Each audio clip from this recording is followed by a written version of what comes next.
and it may especially be helpful for those who suffer from burnout, from anxiety, from emotional eating, for example. That's why actually that's why I found actually this technique, first of all, because I do have issues with food, with emotional eating, with binge eating episodes, and I find this technique pretty useful.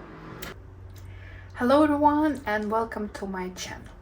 For the past couple of weeks, practically all the videos on my channel are devoted to the topic of different mindful mental techniques, which can be a very great addition, a great, probably even the most important tool for those who are trying to reach their health goals, especially weight loss goals. And this is something that I am actively working on recently.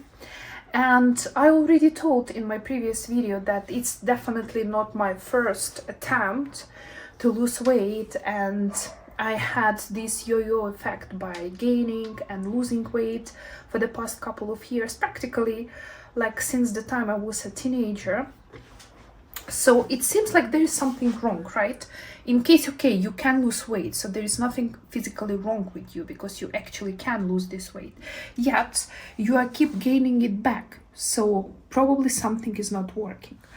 So this year I decided to completely change my approach to that, and recently I'm losing weight very slow, practically like nowadays even probably like stable. I'm keeping my weight since first of all I want to start dealing with my health, and even though I'm paying attention to what I'm eating, I'm trying to pay attention especially to protein, to fiber, to like add more variety to the food I'm eating. But at the same time I understand sooner or later there is a very, very high chance that I'm going to go back to my old habits. That's why recently I'm learning, I'm studying, I'm trying to find more and more techniques, more and more approaches to find the way to not only lose the weight but actually keep it off forever, to become that person, to like fit into a new identity of the person who is not just trying to lose weight, who is just like being active and in a healthy way without so big efforts. And I find different mental techniques incredibly useful, and please check a couple of my previous videos, like there is a bunch of them already I have recorded. And today I want to talk about one new thing that I have found recently. I think it might be not new for somebody, but it's definitely new for me. This technique has its roots in Zen meditation, in psychology, in therapy, in NLP practices. And today I'm going to talk about such thing as sensory immersion, when you're trying to mindfully immerse yourself into some kind of senses. And we are going to talk about 5 senses. Originally, as I have already told, this technique has roots in Zen meditation. Later it moved to therapy, and they started using it in mindfulness-based stress reduction therapies. And you may Google it in case you're interested. And the original version of this technique was slightly different. So they use this technique for kind of staying in the moment, distract yourself from overthinking, from anxiety, from other things in your head, and focus on the present moment, stay in presence, regulate your emotions. And it may especially be helpful for those who suffer from burnout, from anxiety, from emotional eating, for example. That's why actually that's why I found actually this technique, first of all, because I do have issues with food, with emotional eating, with binge eating episodes, and I find this technique pretty useful. So the idea is that you choose 5 days. So there should be 5 days, let's say from Monday to Friday or whatever. And each of these days is going to be devoted to one particular sense, to some kind of mental presence with your sense. What do I mean by that? So let's say day number 1 is going to be connected with the first sense, with smell. So you are walking around and you're trying to catch smell, and we are talking about 100 points. So you going around, you are smelling flowers, you are smelling green leaves, different perfumes, food, your dog, your clothes, ink, I don't know, anything you can just like see around, you are just smelling. And you are mentally calculating it. Okay, I smell this rose today, that's the one. So I smell this beautiful breakfast today, the eggs, I don't know, greens, etc. It's, let's say, number 2, number 3. And the point is, while you're doing this exercise for this one particular day, you're supposed to collect 100 smells. Why it is working? Because your brain is start focusing on present. You are not jumping somewhere else. You are not get frustrated. You are not trying to stop yourself from unwanted action, like in one case, eating half of your fridge. You are just focusing on something else. And I find this really helpful for me. Again, it may not work for everybody, but I feel it really works for me pretty well. So day number 2, it's going to be all about the sound.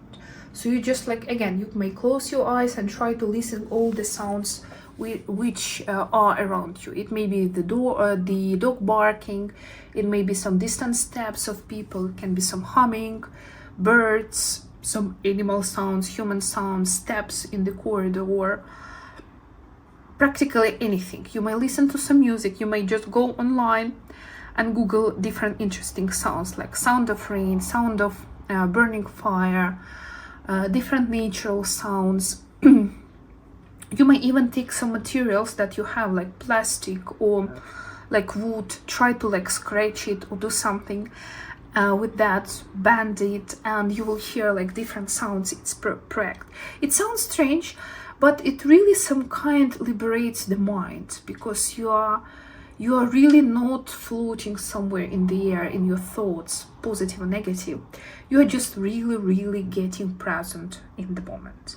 Next day will be for your eyes. You are trying to catch 100 sights. Again, different colors, different textures, different shape, different patterns that you see around. For example, you pay attention to this flower, the color it has, different lines. You look at your dog fur and the pattern it has, for example. Again, you can go online and see some beautiful places, photos or videos of them. You can look through the window and check some interesting objects there. You can look at people, interesting clothes they are wearing, their faces, their hair. Like, there are so many beautiful things around us which we simply do not notice just because we are somewhere else in the air, in our head, without being present at the moment.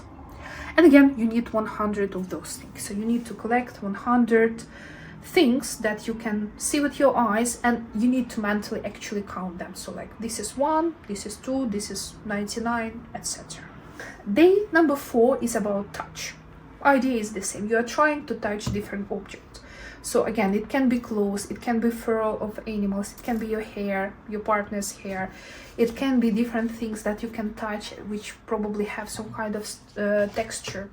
Different fabrics, different materials, wood, plastic, glass.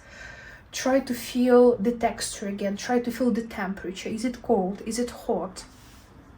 How does it feel? And again, we need 100.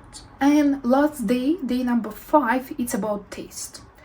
And it's kind of hard to collect 100 of different tastes in one day, so you may reduce it to 20. And I saw in different recommendation for those people who talking about this particular techniques, 20 is fine. Or you may do some kind of combination. For example, you are eating food and you are not only focusing on taste, but also like on temperature in your mouth, on some additional elements, on texture. So like, for example, you're eating an apple, let's say. So you feel the apple. Maybe it's sweet, maybe it's sour. Is it cold or is it warm? Is it like soft or is it hard? And you can already collect like 3-4 different elements of the taste. So it's not like just one apple. But again, it's kind of more harder than the others. So here we can go for 20. It's fine. And it may sound like a silly thing, but interesting enough, once I've done it, like all these 5 days, with all these 5 sentences, I understood that my brain got it already like a habit. So once I'm walking, and let's say today I'm not doing this practice, I'm just walking. And today in the morning I was walking in the forest. And while I was walking in the forest, I understood that my brain already trying to catch, oh, this bird, sound of this bird, or like how this grass looks like, or this tree, or these additional sounds that I may hear. So because I have already pushed myself during these 5 days to do this exercise, my brain already got it as a habit and trying to show me all this beauty around. And it's really nice, not only in case you want to solve your anxiety problem or some other issues that you have. It's just in general a nice idea to appreciate the world we are living. So many nice, beautiful things there are around, and really, unfortunately, we are in our problems. We are dealing with some issues. We simply do not see them, and like it's really pity, because the world outside and inside is really so beautiful. I decided that I'm going to use this particular technique for my emotional hunger episodes and for my binge eating episodes. So every time when I feel that this craving is coming, that I have this nagging feeling that I need again to eat half of my fridge, or just go to shop and like buy a bunch of cookies and ice cream, I'm thinking, is there something else I can do? And I have already a bunch of tools in my pocket, and for those you may check some of my previous videos, but I think these 100 things, techniques will be also very useful for me, because it kind of put me down to earth. It make me focus at present. It make me appreciate something that I see around me. And according to the research, according to the thing I have seen and the reviews about this technique that I have found online, it may help you with many different things. So first of all, anchor you in the present. So especially it's useful when I'm stuck in my past thinking or in my future imaginary world. This exercise kind of anchor me to the present moment, which is actually important. Another thing, which is definitely the biggest for me, is emotional regulation.